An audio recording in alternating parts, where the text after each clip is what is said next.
하나님의 말씀은 레위기 26장 1절부터 3절까지 제가 읽습니다. 너희는 자기를 위하여 우상을 만들지 말지니 조각한 것이나 주상을 세우지 말며 너희 땅에 조각한 석상을 세우고 그에게 경배하지 말라. 나는 너희의 여호와 하나님 여호와임이니라. 너희는 내 안식일을 지키며 내 성소를 경외하라. 나는 여호와이니라. 너희가 내 규례들을 따르고 있었고 내 계명들을 지키고 있었고 행하고 있었다면 4절까지 읽겠습니다. 내가 너희에게 철따라 비를 주리니 땅은 그 산물을 내고 밭이 나무는 열매를 맺으리라. 원전으로 다시 보는 레위기 오늘은 26장인데요. 레위기 26장은 46절까지 있습니다. 먼저 20절까지를 오늘 보도록 하고요. 율법은 잘 지켜서 복 받으라고 주신 것인가? 라는 제목으로 말씀을 나누겠습니다. 모세오경 하면은 창세기, 출애굽기, 레위기, 민수기, 신명기 이렇게 5권을 얘기하는데요. 그 중에서 율법을, 계명을 이렇게 설명한 것, 레위기하고 신명기라고 볼 수 있습니다. 물론 출애굽기 20장에도 십계명이 나오고 있지만 이것을 약속 있는 계명으로 주신 것은 레위기와 신명기입니다. 레위기는 광야에서 나온 이스라엘 백성들에게 한 2년 후에 시내산에서 약속의 말씀 주신 내용이 이제 레위기고요. 그다음에 이제 가나안 땅에 들어가 38년 후에 광야 생활을 38년 하고 들어갈 때 그때 모세를 통해 주신 것이 신명기입니다. 그래서 두 개 내용은 거의 똑같아요. 근데 대상이 좀 틀립니다. 레위기는요, 출애굽해서 나온 사람들이 몇 명이죠? 60만 3,550명, 남자만, 장정만. 물론 거기에는 레위 사람들은 안 들어갔고요. 이 사람들이 대상으로 지금 말씀하고 있는 거고요. 신명기에서는 그 사람들이 다 죽고 여호수아와 갈렙만 남았겠죠. 그 출애굽한 사람 중에서. 근데 거기서 태어난 사람들, 또 출애굽할 때 20세가 안 됐던 사람들, 그 사람들이 이제 살아가지고 있던 그 사람들이 60만 1730명으로 약간 줄었죠. 그 사람들에게 대해서 얘기하는 것이 신명기의 내용입니다. 그래서 거의 똑같은 내용이지만 그걸 듣는 사람들은 전혀 다른 사람이라는 것을 우리는 알 수 있는데요. 여기서 레위기의 핵심적이라고 할 수 있는 부분은요, 23장이라고 그랬습니다. 그죠? 거기 7절기가 나오는데 7절기를 통해서 예수님이 어떤 모습으로 오셔서 무슨 일을 하고 가실까? 이런 내용이 설명되는 것이 23장입니다. 그리고 이제 24장, 25장에 와서는요, 특별히 그 안식년과 안식일에 대해서 말씀이 나왔고요. 오늘은 이제 그런 부분이 다 끝난 다음에 이제 계명을 주시는 겁니다. 약속 있는 계명. 이거 그대로 잘 듣고 잘 지키면 아주 복 받고 잘 산다는 겁니다. 그 내용이 이제 오늘 쭉 나오는데요.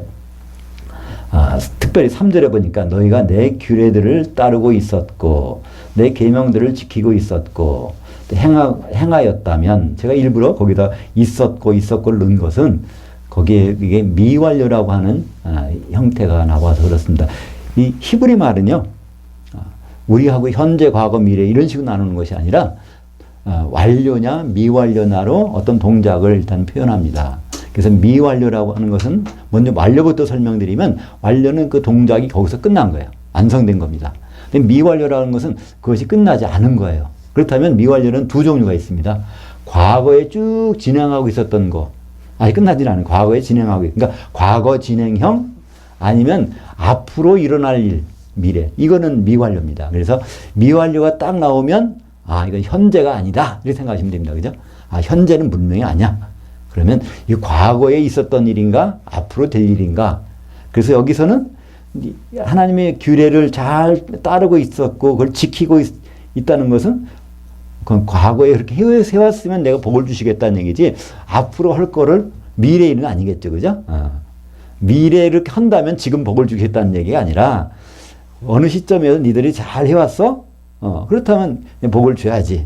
우리 쉽게 생각을 볼 수 있어요. 이스라엘 백성들이 사실은 이런 복을 거의 못 받았잖아요. 그러니까 그들은 그렇게 못했다는 증거가 되는 것이죠. 그 중에 하나가 마지막에 너희가 그것을 행하였다면, 이건 완료입니다. 하나님이 명령하신 내용을 전부 완수했어. 그렇다면 주실 복의 내용이 이제 4절부터 13절까지 도대체 어떤 복을 받게 되는지 한번 같이 읽어보겠습니다. 내가 너희에게 철 따라 비를 주리니 땅은 그 산물을 내고 밭의 나무는 열매를 맺으리라. 너희의 타작은 포도 딸 때까지 미치며 너희의 포도 따는 것은 파종할 때까지 미치리니 너희가 음식을 배불리 먹고 너희의 땅에 안전하게 거주하리라. 내가 그 땅에 평화를 줄 것인즉 너희가 누울 때에 너희를 두렵게 할 자가 없을 것이며 내가 사나운 짐승을 그 땅에서 제할 것이요 칼이 너희의 땅에 두루 행하지 아니할 것이며 너희의 원수들을 쫓으리니 그들이 너희 앞에서 칼에 엎드러질 것이라. 또 너희의 너희 다섯이 백을 쫓고 너희 백이 만을 쫓으리니 너희 대적들이 너희 앞에서 칼에 엎드러질 것이며 내가 너희를 돌보아 너희를 번성하게 하고 너희를 창대하게 할 것이며 내가 너희와 함께 내 언약을 이행하리라. 너희는 오래 두었던 묵은 곡식을 먹다가 새 곡식으로 말미암아 묵은 곡식을 치우게 될 것이며 내가 내 성막을 너희 중에 세우리니 내 마음이 너희를 싫어하지 아니할 것이며 나는 너희 중에 행하여 너희 하나님이 되고 너희는 내 백성이 될 것이라. 나는 너희를 애굽 땅에서 인도해낸 그들에게 종된 것을 면하게 한 너희의 하나님 여호와이니라. 내가 너희의 멍에의 빗장을 부수고 너희를 바로 서서 걷게 하였느니라. 그러니까 이런 어마어마한 복을 여기 주신다는 겁니다. 근데 사실 이런 복을 이스라엘 백성이 받았나요? 안 받았어요. 그죠? 이것은 서두에 말씀드린 대로 출애굽에서 나온 홍해를 걸어서 나온 그 사람들 60만 3,550명에게 지금 얘기를 하고 있는 것입니다. 여기 전제가 하나님의 말씀을 따르고 계명을 지키고 그것을 행하여 왔다면 이런 복은 당연히 나타나는 것입니다. 보다도 성막을 너희 중에 두고 거기 있겠다는 거예요. 하나님이 거기에 거하시겠다는 것입니다. 그리고 묵은 곡식을 버리고 새 걸 먹어요. 묵은 곡식을 여전히 갖고 있다는 얘기는 뭘까요? 그동안은 배고른 적이 없었다는 얘기예요. 그죠? 항상 묵은 곡식이 있어. 그걸 버리고 새 걸 먹을 정도니까. 그죠? 우리나라 옛날에 보면 보릿고개라는 거 있었잖아요. 보릿고개는 묵은 곡식 하나도 없을 때 얘기잖아요. 그러니까 이런 복을 약속해 주셨습니다. 근데 이걸 들은 사람들이 38년도 거의 40년 가까이에서 두 사람 빼놓고는 다 죽어버려요. 한 번 이런 복을 받아볼지 못해요. 결국은. 광야에서는 이런 게 농사질 것이 없었잖아요. 그럼 가나안 땅에 들어가서 그걸 받아야 될 텐데 결국은 그들은 가나안 땅에 들어가지도 못했으니까 이렇게 끝나는 것입니다. 결국 그들은 뭘 했다는 얘기죠? 이걸 지킨 사람이 없었다는 얘기죠. 전혀. 근데 이런 똑같은 것을 이 복에 대한 것이 어디 나오냐? 신명기 28장에 나와요. 그러니까 레위기 26장에 나온 내용이 신명기 28장에 나오는데 대상만 틀리다 그랬죠? 그러니까 광야에 나온 사람들 또는 마지막으로 하나님 땅에 들어갈 사람들 대상으로 신명기 28장은 우리나라 기독교인들이 굉장히 알고 있는 거예요. 너무나 흔하게 알고 있는 거죠. 삼박자 축복으로부터 시작하고 이것이 반드시 오늘 이제 이거 한번 같이 믿고 이제 읽어보면요. 귀에 그냥 딱지가 안 될 정도로 들으신 말씀일 겁니다. 한번 28장 1절부터 6절까지만 먼저 읽어볼까요? 내가 내 하나님 여호와의 말씀을 삼가 듣고 내가 오늘 내게 명령하는 그의 모든 명령을 지켜 행하면 내 하나님 여호와께서 너를 세계 모든 민족 위에 뛰어나게 하실 것이라.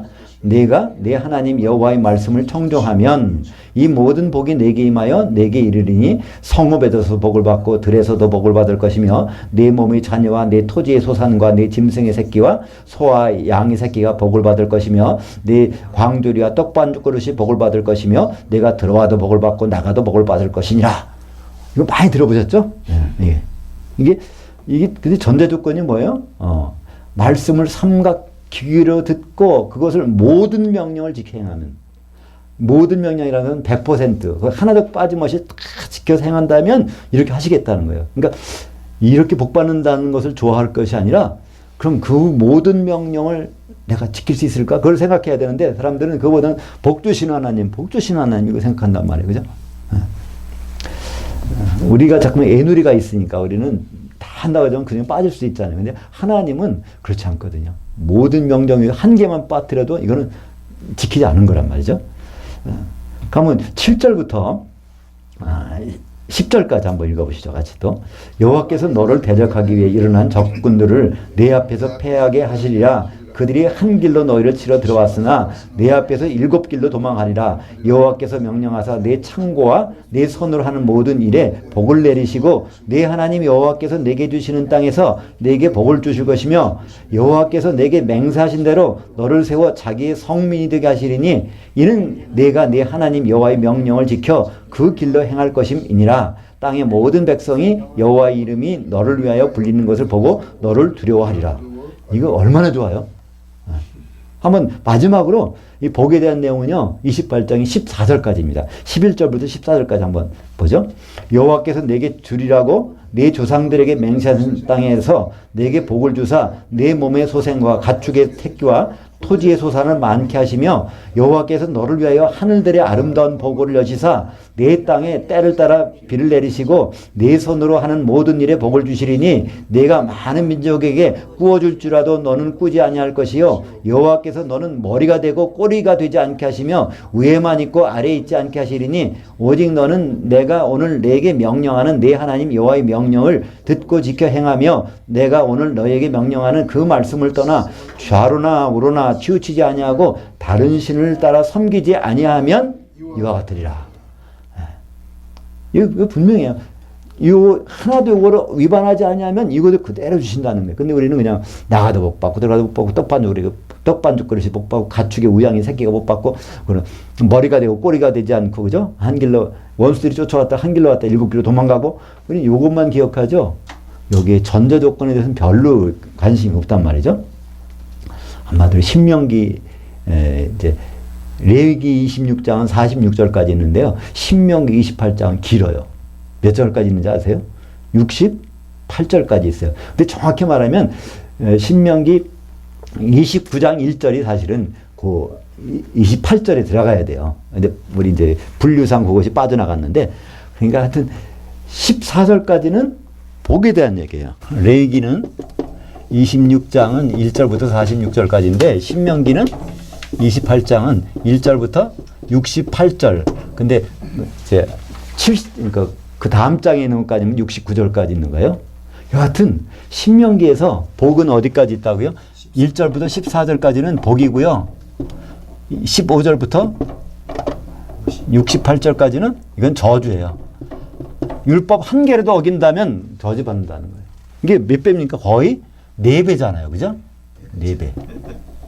그러니까 신명기 28장은 이건 복 받으라고 주신 장이 아니라 저주가 이렇게 무섭다는 것을 알라는 거예요. 그죠? 율법을 잘 지켜서 한번 복받아 받아 주신 것이 아니라 율법 한 개라도 얻으면 저주가 이렇게 돼. 그럼 이 저주에서 어떻게 헤어나지? 그러니까 예수 그리스도밖에 없다는 거예요. 그걸 깨달으라고 신명기 28장을 주셨는데 목사님들이 되게 설교 28장은요 14절 이후는 안 하세요. 대부분 안 해요. 왜냐면 그걸 말씀하시면 듣는 분들이 기분이 나쁘거든. 저주받는다 그 4배나 많은 거를 하면요 기분 나쁘니까 목사님들도 참 고통이 크실 거예요. 그죠? 그러니까 오신 분들이 일단 기분이 좋으셔야 되잖아요. 그러니까 1절부터 14절 들어가도 못 받고 나가도 못 받고 떡반죽까지 못 받고 우양이 새끼가 못 받고 그냥 뭐죠? 한 길로 왔다 원수가 7길로 도망가고 하여튼 이 모든 일을 가지고 그러니까 하나님 열심히 하나님 말씀을 잘 지키면 그렇습니다. 이렇게만 우리는 이 부분을 익숙하고 있습니다. 그래서 이걸 종합해서 나온 것이 이제 뭐가 나오죠? 삼박자 축복이 나오죠. 하나님 말씀을 잘 지키면 삼박자 축복이 임한다. 이게 어디 있죠?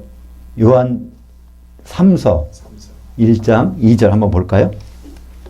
사랑하는 자여 내 영혼이 잘됨 같이 내가 범사에 잘되고 강건하게 하기를 내가 간구하노라. 그러니까 이 하나님의 복에 대한 내용을 요약하면 요한 3서에 딱 정리가 되어 있다는 거예요. 요한 3서 2절에. 그래서 이것을 어떻게 일반적으로 영적인 문제가 해결되면 혼적인 문제, 범사도 잘 해결될 것이고 그 다음에 육적인 문제, 건강해진다. 그러니까 영혼육의 축복이다. 그래서 삼박자 축복이라고 합니다. 그래서 이건 뭐에 할 때 하나님의 율법을 잘 지키고 그걸 잘 따르면 이런 삼박자 축복이 이르게 되는 것이고, 만약에 건강하지 못하거나 일이 잘 안 되면 영의 문제가 해결이 안 돼서 그렇다. 그래서 이제 그 영적인 뭘 막 해야 된다. 이렇게 정리된 것이 삼박자 축복입니다.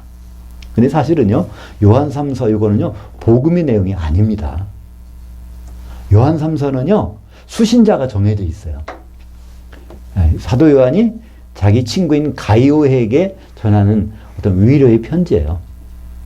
그러니까 가이오라는 사람이 생각하는 게 참 곧단 말이에요. 근데 하여튼 어떤 주의 일을 하는 사람들에 대해서 잘 공개해주고 참 여러 가지 생각이 올바라. 근데 그가 하는 일마다 안 돼요. 범사가 너무나 잘 안 돼. 사업이 망했나 봐요, 잘. 근데 또 건강하지도 못해. 병들었나 봐요. 그러니까 내가 생각에 거둔 대로 내도 모든 일도 잘 풀리면 좋겠고 참 건강했으면 좋겠다는 그런 걸 담아가지고 지금 이제 편지를 하고 있는 내용입니다. 그죠? 그러니까 그 성도를 권면하면서 위로하는 그런 편지예요. 자기 친구를. 물론 그건 이제 성도들에게도 우리는 그런 마음을 가져야 되겠죠. 서로가 성도와 성도들에게 그런 마음을 가져야 되겠죠. 한마디로 요한 3서 2절은 영이란 단어가 없습니다. 혼이란 단어예요. 혼이란 걸 우리 생각하는 거예요. 그죠? 예. 그래서 거기 보면 사랑하는 자여 내 혼이 잘된 같이. 그러니까 혼이 아주 올바로 서 있다는 거. 생각하는 것이 올바로 하나님 앞에 올바로 서 있는 것 같아요. 그 사람이. 그것처럼 거기에 네가 범사에 좀 잘 됐으면 좋겠다. 그리고 건강했으면 좋겠다. 라는 기원을 여기에게 전하는 그런 말입니다. 근데 그렇기 때문에 이것은요, 하나님이 일반 성도들에게 보는 복음의 말씀이 전혀 아닙니다. 그렇다고 이게 뭐 쓸데없는 말이라는 말씀은 아니지만 복음의 핵심과는 좀 거리가 있다는 것이죠. 근데 왜 이게 자꾸 이용됐나요? 신명기 28장을 오해하다 보니까 이렇게 된 겁니다. 분명히 여기 신명기 28장은 그 하나님 말씀을 잘 들어봐. 영의 문제가 해결되면 모든 일이 술술 풀리고 병도 안 걸리고 전염병이 없다.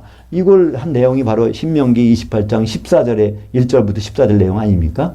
그것을 가지고 연관시키다 보니까 삼박자 축복 오중복음이 이렇게 생기게 된 겁니다. 그렇다면 하나님은 이것을 오늘 제목처럼 율법은 잘 지켜서 복받으라고 주신 것인가? 아닙니다. 이것도 요한 레위기 26장도 마찬가지예요. 구약성경입니다. 구약성경의 용도는 뭐라고요? 예수님에 대해서.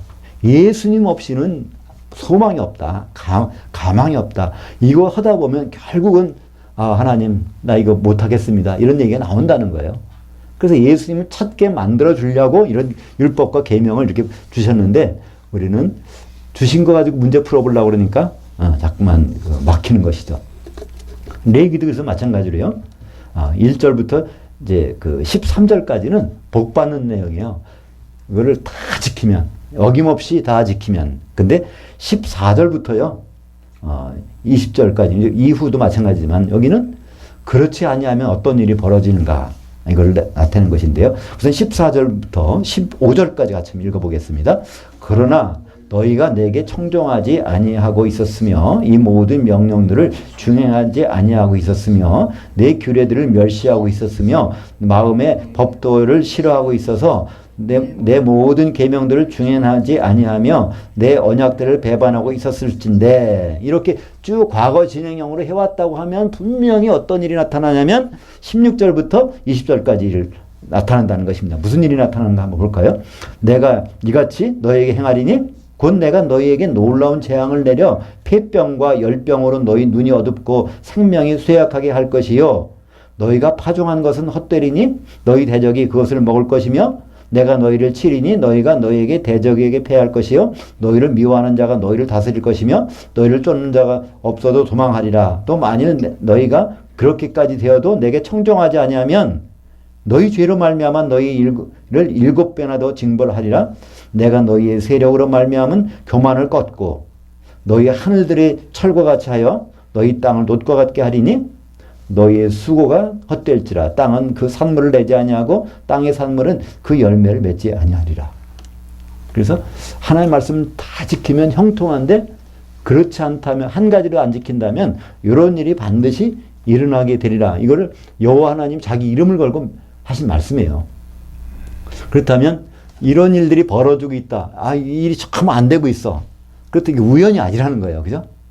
그런 일은 바로 그렇게 이런 일이 있었기 때문에 그렇다는 것을 여기다가 말씀하고 있습니다. 그러니까 이스라엘 민족이 뭐 복받은 민족이다 그러는데요. 사실은 복을 받을 가능성이 있었던 민족은 사실이에요. 근데 사실은 그건 복받으라고 주신 것이 아니라 결국은 하나님이 뭘 준비하셨는지를 그거를 기다리라고 주신 것인데 그들은 그거를 깨닫지 못하죠. 막상 2000년 전에 예수님 오셔도 그들은 기대를 안 하잖아요.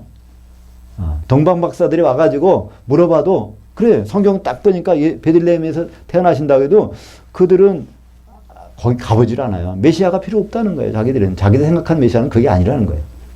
하나님 생각과 얼마나 거리가 있는지를 다시 한번 생각해 볼 수가 있습니다.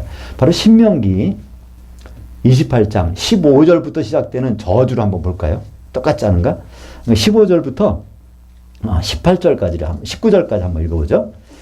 내가 만일 네 하나님 여호와의 말씀을 순종하지 아니하여 내가 오늘 내게 명령하는 그의 모든 명령과 규례를 지켜 행하지 아니하면 이 모든 저주가 내게 임하며 내게 이를 것이니 내가 성읍에서도 저주를 받으며 들에서도 저주를 받을 것이요 또 내 광주리와 떡반죽 그릇이 저주를 받을 것이요 내 몸의 소생과 내 토지의 소생과 내 소와 양의 새끼가 저주를 받을 것이며 내가 들어와도 저주받고 나가도 저주를 받으리라. 그러니까 그냥 계속 저주받고 여기 전염병이 걸리고 악창이 나오고 계속 나와요.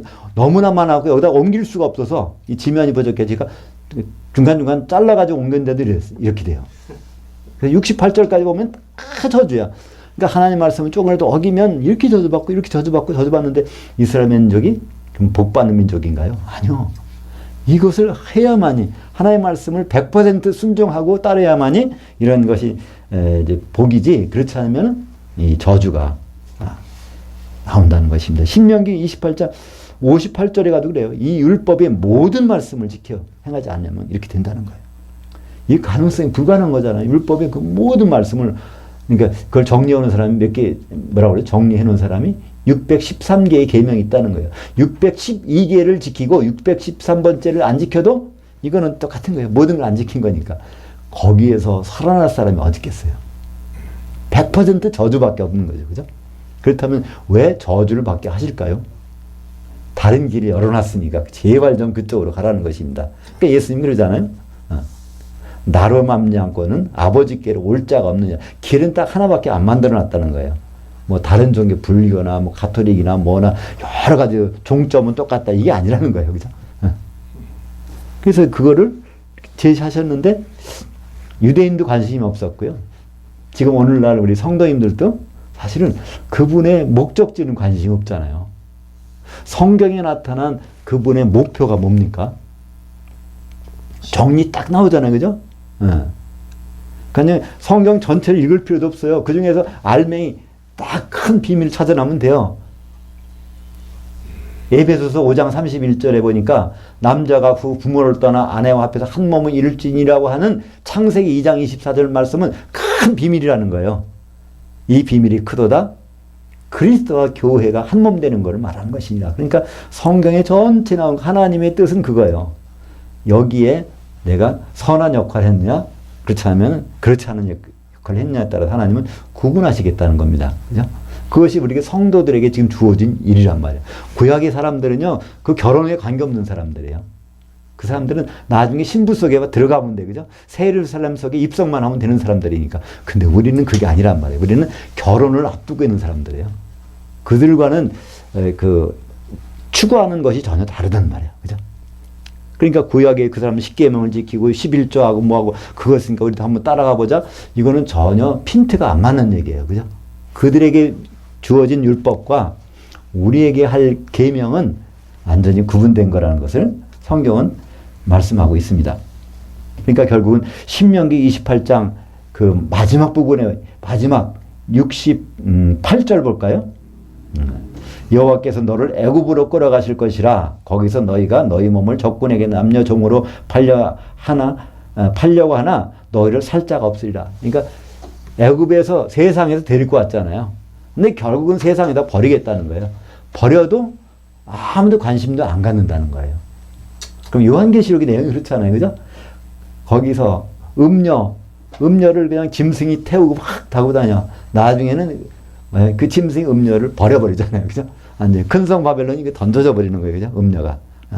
이런 꼴로 만들겠다. 정말 요한계시록에서 그런 꼴. 큰성 바벨론이라는 것은 큰 음료고, 음료라는 것은 뭐죠? 신랑을 생각지도 않은 그 교회를 얘기하잖아요. 신랑을 생각하지 않는 교회. 그런 집단, 그런 성도들, 그런 모임은 여기서 똑같이 애굽으로 던져버리겠다는 거예요. 던져버려도 거기서 사람들이 쳐다도 안 본다는 거예요. 그런 일들이 바로 신명기에서 우리에게 거울로 보여주고 있습니다. 그래서 오늘 우리가 레위기에 나오는 율법을 보고 있는데요. 또 신명기에 나오는 율법을 보고 있는데, 율법을 왜 주셨는가를 로마서 3장 20절은 정확하게 우리에게 말씀해 주고 있습니다. 로마서 3장 20절 같이 읽어보겠습니다. 22절까지요. 그러므로 율법의 행위들로 그의 앞에 의롭다 하심을 얻을 육체가 없나니 율법으로는 죄를 깨달음이니라. 이제는 율법 외에 하나님의 한 의가 나타났음에 율법과 선지자들에게 증거를 받은 것이라. 곧 예수 그리스도의 믿음으로 말미암아 모든 믿는 자에게 미치는 하나님의 의니 차별이 없느니라. 네. 그래서 그러니까 이 율법 참 중요하고 좋은 거예요. 근데 율법은 결국은 예수님께로 인도하는 인도자란 거야. 가이드란 말이에요. 그러면 그 가이드를 통해서 가보니까 거기서 만나는 건 예수님이 이루어 놓으신 그 믿음, 십자가에서 이루어 놓으신 그 믿음, 그것 때문에 우리는 의로워지는데, 그것이 바로 예수 그리스도의 옷을 입는 것이고, 그게 한 세마포고 두루마기를 빨아 입는 사람들이고, 한 세마포 옷을 입고 나면 혼인식이 시작되는 거잖아요. 그죠? 요한계시록 19장 7절에. 이것 때문에 우리가 존재하고 있다는 건데, 우리는 엉뚱한 데 가서 율법 찾아서 지켜보려고 노력을 하고 있는데, 번지수가 잘 맞지 않는다는 거죠. 그래서 율법으로는 죄를 깨달음이라. 그러니까 율법을 보고 뭘 한다고요? 죄를 깨닫는 거예요. 죄라는 것은 뭐라고 그랬어요? 하나님의 생각에서 벗어난 거예요. 다 죄예요. 그죠? 네. 그러니까 지금은 이제 다른 무기가 많이 나왔지만, 옛날에는 활이 무기였단 말이에요. 칼은 가까운 데 사람만 밖에 안 돼. 멀리 있는 사람을 공격하려면 활밖에 없단 말이에요. 근데 활을 쏘려면 그것이 관역이 맞았는지 안 맞는지 봐야 되니까 관역수가 가서 이제 명중한단 말이에요. 그죠? 그럼 거기에 이제 이 관역이 쭉 이렇게 갖고, 여기 관역수가 서 있다가 요거를 들어가면은 마르티아 그러네요. 마르티아. 화살이 슉 여기 팍 들어가. 명중 마르티아. 근데 거기 슉 갔는데 어디로 빠져버렸어. 그럼 여기다가 뭘 붙인다고요? 하 마르티아 그런데. 하 마르티아. 그래서 이 하 마르티아는 군사 용어입니다. 근데 그 성경이 와서는 뭐라고 했어요? 죄라고 번역한 거예요. 그죠? 하나님의 뜻에서, 하나님의 생각에서 조금이라도 벗어나면 다 하 마르티아예요. 하 마르티아. 그러니까 죄인이 아닌 사람이 찾아볼 수가 없는 거예요. 우리가. 자기도 모르게 다 하나님 생각에서 벗어나고 있으니까.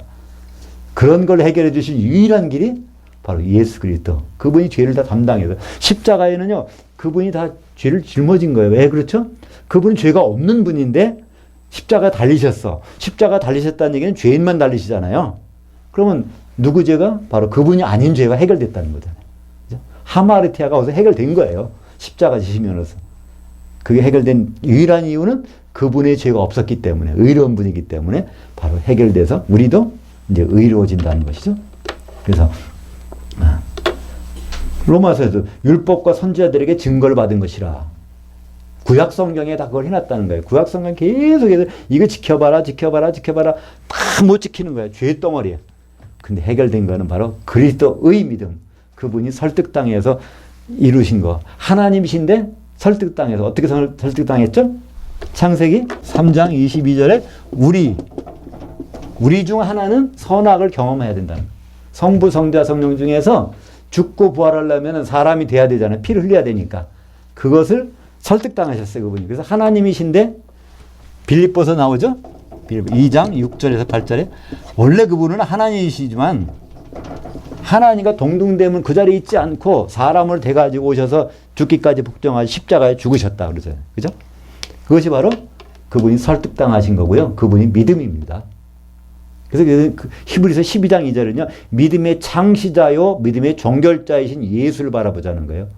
그 믿음이 바로 우리를 의롭게 하는 믿음이라는 거예요. 우리가 노력해서 얻은 것은 시간이 지나면 계속 없어진단 말이에요. 그러니까 효력이 상실돼.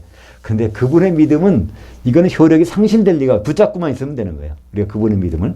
누가복음 16장 16절. 우리가 레위기든 신명기든 성경에 뭘 보든 간에 어떠한 생각을 봐야 되죠? 누가복음 16장 16절. 율법과 선지자는 요한의 때까지요. 그 후부터는 하나님 나라의 복음이 전파되어 사람마다 그리로 침입하느니라. 예. 그러니까 이 율법은요, 하나님 나라의 복음이 아닙니다. 왜 그렇죠? 하나님 나라는요, 시작된 시점이 있어요. 언제 시작됐을까요? 하나님 나라는 시작되는 시점이, 이게 연도로 따지면요, 주후 26년도예요. 요단강에서. 그때 성령 임하셨어. 예수님이 말씀하시잖아요. 마태복음 12장 28절에 내가 성령을 힘입어 귀신 쫓아내는 것이면 하나님 나라가 너희 가운데 이미 있느니라. 성령으로 예수님이 이를 사역하는 시점부터 하나님 나라는 이제 1년, 2년 시작된 거라는 거예요. 그러면 그때의 복음을 선포돼서 시작되는 그거를 해야지. 그건 언제까지? 율법과 선지자 이것은 어디? 세례 요한이 바로 이분이야 하고서 요단강에서 세례 줄 때 성령이 임하는 그때까지 유효하다는 거예요. 근데 우리는 지금도 구약으로 씨름을 하잖아요. 근데 씨름하는 건 좋아요. 누구를 알기 위해서? 예수님을 좀 더 정확하게 알아보기 위해서 계속 구약에 있는 내용을 가지고 예수님을 통해서 어떤 일이 벌어질까를 아는 건 좋지만 우리가 신부 준비하는 데는 구약 성경이 도움이 안 돼요. 구약 성경은 예수님을 아는 데 도움이 되고요. 그 다음부터는 누구 말을 중매쟁이 말을 들어야 될 거잖아요. 그죠? 그러니까 예수님의 사역을 우리는 너무나 좀 오해하는 부분이 많아요. 예수님이 이 세상에 오셔서 30자가 되어서 3년 반 동안 공생을 하시면서 불쌍한 사람들을 도와주고 병든 사람 고쳐주고 복음도 전해주시고 좀 소외된 사람들 친구가 되시고 참 그분 너무나 좋은 분이셨다. 이렇게 그분의 사역을 오해하고 있어요. 그분의 사역은 그게 아닙니다. 그분의 사역은요, 중매쟁이 세우시는 거예요. 결혼하시려고. 사도들이 중매쟁이잖아요. 그럼 열심히 다니면서 뭘 가르치세요. 산상수훈 올라가서 가르치세요. 누구한테? 제자들에게. 다른 사람들은 관심이 없어요. 심지어 마태복음 13장에 그러시잖아요. 비유로 말씀하시면서 너는 쟤들은 깨닫지 못. 왜 비유로 말씀하십니까? 그랬더니 쟤들은 깨닫지 못하게 오히려 너희들만 알려고 이렇게 한다는 거예요. 사도들만 알려고. 그죠? 만약에 많은 대중들이 예수님이 복음의 전도 대상이라면요, 부활하신 즉시에 나가서 하면요, 이거는 부활하시기 전하고는 아주 양상이 달라질 거예요. 그죠? 그냥 부활하신 분이 한번 와서 쫙 분쳐지면요, 그건 뭐 가는 곳곳마다 수십만 명, 수백만 명이 몰려다닐 거예요. 그죠? 근데 예수님 부활하신 다음에 딱 누굴 만나요? 사도들과 모이사 40일 동안 하나님 나라에 대해서 말씀하시고 성령이 임할 때까지 너희들 꼼짝 말고 기다리기 있고 성령이 임할 때 내가 너희를 증인 삼겠다. 증인이란 뜻은요, 목격자란 뜻이에요. 예수님은 목격자들, 부활의 목격자들. 그래서 그 목격자를 통해서 우리가 지금 접하고 있는 것이 신약 성경 아닙니까? 근데 우리는 지금도 예수님 말씀에 대해서 별로 관심이 없어요. 그냥 한 길로 듣고 한 길로 떨쳐나가는 거예요. 예수님은 제발 좀 이렇게 하라고 그랬는데 얼마나, 그러니까 겟세마네에서 이 땀이 빗방울이 되도록 기도하라고 핵심 내용이 뭡니까?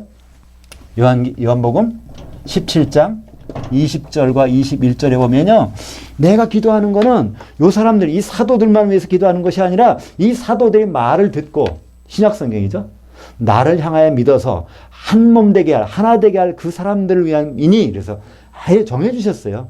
사도들과 성도들의 역할을 정해주시고 그 내용, 신약성경이 어떤 성격인지를 정해주셨어요. 그러고 나서 고린도후서 11장 2절에 뭐합니까? 사도가 뭐라고요? 중매쟁이라는 거예요. 남편은 예수 그리스도고, 그러니까 한천으로 중매되는 사도가 그런 역할을 하고 있다는 거예요. 그렇다면 우리는 이 세상에서 주님을 만날 생각을 하면서 항상 누구와 소통해야 됩니까? 중매쟁이하고 소통해야 돼요. 그죠? 그 중매쟁이를 잘 소통을 하면, 그러니까 그리스도 심판대에 가서 거기 결혼 자격이 있느냐 없느냐 그 심판하는 사람이 누구예요? 사도들이라고 그랬어요. 그죠? 마태복음 19장 28절에 보면 예수님이 그런단 말이에요.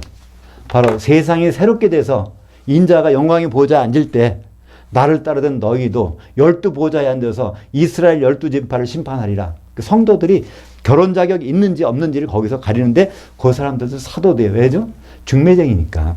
중매가 제대로 중매한 내용대로 그 자리에 섰느냐 안 섰느냐를 그들 통해서 아시겠다는 거죠. 그래서 예수님은 자꾸 말씀하세요. 율법과 선지자, 구약 성경 그거는 이런 용도야. 마태복음 11장 13절에도 똑같이 말씀해요. 거기는 아예 모든 선지자와 율법이라고 되어 있어요. 누가복음이 그냥 선지자 율법이라고 되어 있는데 마태복음 모든 선지자 율법은 세례요한 때까지라는 거예요. 그가 와서 나를 누구라고 할 때까지만 그것을 한도가 정해져 있는 건데 지금도 자꾸 거기에 빠져가지고 이렇게 하는 것은 우리가 좀 시간도 많고 여유가 많다면 그렇게 할 수도 있겠죠. 그리고 할 일 다 해놨으면 될 거예요. 근데 결혼 준비해야 될 사람이 다른 데 가서 뭐 해외여행하고 돌아다닌다, 뭐 다른 누굴 만난다, 그런 일로 시간을 많이 소비하다 보면 결혼 준비를 안 하고 있는 그 모습을 신랑 될 사람이 보면 어떻게 될까요? 참, 난감하지 않겠습니까? 그러니까 우리는 지금 잠깐 눈에 보이는 세계에 대해서 너무 집착한단 말이에요. 눈에 보이지 않는 그것이 사실 더 큰 건데, 고린도전서 15장 19절 한번 같이 보죠. 만일 그리스도 안에서 우리가 바라는 것이 다만 이 세상의 삶뿐이면 모든 사람 가운데 우리가 더욱 불쌍한 자들이리라. 이거 기독교인 보고 하신 말씀이에요. 그죠? 교회 다니시는 분한테 하신 말씀이지 세상 사람들은 이건 대상이 아니에요. 고린도전서는 교회 다니는 사람, 성도들에게 보낸 편지예요. 그러면서 여기에 뭐라고요? 이 세상의 삶에 대한 것을 예수 믿는다면 이거 참 불쌍하다는 거예요. 오히려 예수 안 믿는 사람이 더 행복하다는 거예요. 근데 우리는 이 세상으로 끝나는 것이 아니라 분명히 부활한 몸으로 있게 될 그 시간들을 알기 때문에 우리는 예수를 믿는다는 것을 여기서 말씀하고 있습니다. 우리는 이 부분들을 자꾸 이제 놓치게 돼요. 우리가 시간이 지나도 죽지? 죽어서도 부활하지? 그럼 이런 몸으로 부활할 걸 자꾸 생각하는 거예요. 아니요. 이런 몸은 절대로 이런 몸으로 부활하지 않습니다. 그런 몸으로 부활한다면 우리는 예수 믿을 필요가 없어요. 그죠? 고린도전서 15장 51절, 52절 볼까요? 보라, 내가 너희에게 비밀을 말하노니 우리가 다 잠잘 것이 아니요 그 마지막 나팔의 순식간에 호련히 다 변화되리니 나팔 소리가 나매 죽은 자들이 썩지 아니할 것으로 다시 살아나고 우리도 변화되리라. 이거는 44절 말씀과 45절에서 영의 몸으로 변화된다는 것이 나오기 때문에 그 부분은 이제 괄호를 쳐놨어요. 우리는 자꾸 영의 몸으로 입는 것을 상상하면서 그걸 준비해야 된다는 거예요. 근데 영의 몸에 대해서 별로 생각을 안 하잖아요. 그냥 이 몸에 대해서 그거에 집중되어 있어요. 물론 우리가 사는 동안에 이 몸도 중요해요. 근데 이 몸이 중요한 건 뭐 때문에 중요할까요? 다음 세상을 준비할 때 중요한 기회니까 이 몸을 잘 돌보고, 그죠? 문제가 있으면 안 되잖아요. 다른 일 못하니까. 그래서 중요한 건데, 우리는 살아있는 동안에 어떻게 살 것인가에 관해서 예수 믿는다면요. 그거는 세상 누구보다도 불쌍한 자리라는 선언이 바로 성경에 있습니다. 오늘 레위기 26장은 뭐 다음 시간까지 할 거지만 율법에 대한 것입니다. 율법은 잘 듣고 지키라는 거예요. 근데 잘 듣고 지키면 복을 주시겠다는 거고요. 근데 하나라도 어기면은 저주가 임한다는 겁니다. 근데 하나님은 저주의 하나님인가? 아니요. 그분의 보관이 있어요. 계획이 있어요. 이 부분까지 가려는데 절대로 안 가니까 거울을 비춰주시는 거예요. 그죠? 이 거울을 보면 내가 이렇게 뭐가 묻었나? 그러면 그 사람이 세수할 마음이 생각나잖아요. 근데 거울 없는 사람은요, 누가 뭐라 그래도 그냥 잊어버리잖아요. 자꾸 잊어버리니까 거울 주신 것이 바로 율법입니다. 율법으로는 로마서 3장 20절에 율법의 행위로는 의로워질 사람 하나도 없는데 율법으로는 죄를 깨달음이라. 율법이라는 것은 거울이라는 거예요. 그죠? 그래서 이 구약 성경이 너무나 아주 중요하고 값어치가 있는 거예요. 거울이니까. 계속 거울을 보면 내가 뭐가 어떻게 됐지? 우리의 잘못을 발견할 수 있잖아요. 근데 그 다음에 거울만 보고 나면 안 되는 거죠. 그 다음에 갈 데가 있어요. 거울 봤으면 이걸 어떻게 갈 곳이 정해져 있단 말이죠. 그것은 바로 예수님께서 초청하시는 것. 뭐로? 신부로. 근데 신부는 유감스럽게도 나 혼자는 안 받아주신다네요. 그죠? 한 몸 돼야 받아주신다는 거예요. 그러니까 옆에 계신 한 분 한 분들이 정말 소중한 분들이에요. 아담이 고백했듯이 얘는 내 살 중에 살이요 뼈 중에 뼈다. 그러니까 자기의 피를 내서 데려온 그 아내를 보면서 뭐라고 그래요? 어디 만져봐도 다 내가 거기 들어가 있다는 거예요. 흠이 없이 다. 바로 그것이 누구? 예수님을 대신해서 표현한 모습 아닙니까? 바로 예수님이 우리를 만날 때 그럴 것일 거예요. 그죠? 붙은 한 분 한 분들 성도들이 참 귀하다. 그렇게 귀한 분들을 우리가 잘못하니까 어디 보낸다고요? 지옥불에 보낸다는 거잖아요. 마태복음 5장 22절에 보면 형제가 형제에 대해서 노하는 자마다 주님은 그 형제를 그렇게 사랑하는데 형제에 대해서 노하는 자마다 바로 심판을 받게 되고 그리스도 심판대 또 형제에게 라가라는 자는 공회에 잡혀가게 되고 최고의 심판소 그리스도 심판대 형제에 대해서 미련한 자고 하는 자는 지옥불에 들어가게 되리라. 똑같은 얘기. 그러니까 예수님 그냥 평범한 얘기 하셨어요. 사실이니까. 그거는 세상 사람들에 가서 뭐 잘못했다는 얘기가 아니라 형제관계, 그리스도의 신부를 이룰 그 사람들에서 좀 잘못하면 결국은 지옥불에 넣겠다는 1000년 동안. 근데 우리는 그 부분을 예수 안 믿는 사람들이 가는 곳으로 우리와 관계없는 것으로 우리는 그렇게 치부해 버립니다. 예수님은 분명히 형제에게 말씀하셨는데 형제들 간의 이런 관계에 대해서 말씀하셨는데 그것도 예수님의 형제와는 다르잖아요. 예수님의 형제간 마태복음 12장에 마지막 분에 보면요. 자기 그 어머니하고 형제들 봤을 때 당신 어머니하고 형제들 봤습니다. 그랬더니 예수님은 누가 내 형제고 내 어머니냐 그러잖아요. 그 자리에서. 그거 듣는 자리에서. 바로 하나님의 뜻대로 있는 너희들이 내 형제다. 형제 가족이라는 거예요. 그죠? 그런 형제 간에 노하고 또 밀어나자고 하고 거기 사랑하지 않고 그러면 보낼 때가 있다는 거예요. 그것이 바로 예비된 지옥불에 들어간다고 말씀하고 있습니다. 그래서 율법은 잘 지키면 복받고 안 지키면 저주받고 그런 용도가 아닙니다. 율법을 보면 볼수록 우리는 거울 속을 들여다보는 것. 거울을 들여다보는 사람이요. 자기 얼굴이 보이지 딴 사람 얼굴이 안 보이잖아요. 그죠? 왜 우리가 자꾸만 딴 사람에게서 뭘 찾아보려고 할까요? 거울을 안 보기 때문이죠. 그죠? 거울만 본다면 우리는 내 문제만 거기서 드러날 거예요. 하나님은 율법을 그렇게 주셨습니다. 율법은 참 좋은 것이고요. 참 거룩한 것입니다.